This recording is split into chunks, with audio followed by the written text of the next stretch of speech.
I'm Sandra Rinomato, and this month on Realty Savvy, let's talk about owning a rental property and what you need to know.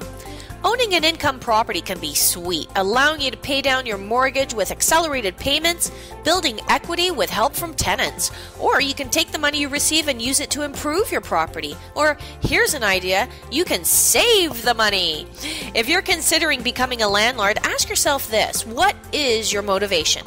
Do you want to create income to support yourself now? Or are you planning for the future? Do you want to subsidize your mortgage? Will it be a place for your aging parents in the future, or perhaps adult children? Is this part of your investment portfolio?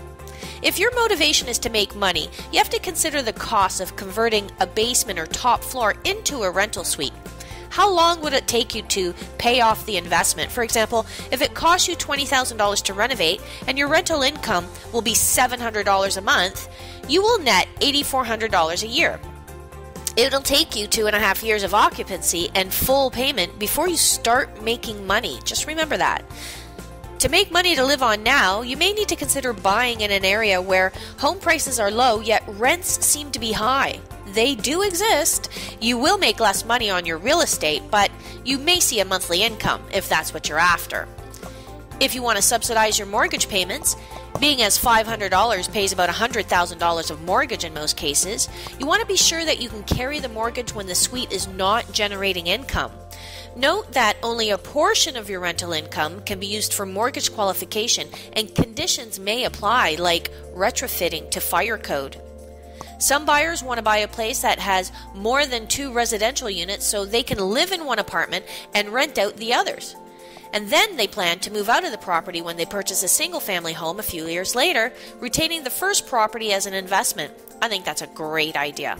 If your home is a property that had a nanny suite and you don't use the space and feel you want to capitalize by renting out, just make sure you understand the legality and fire codes for your municipality.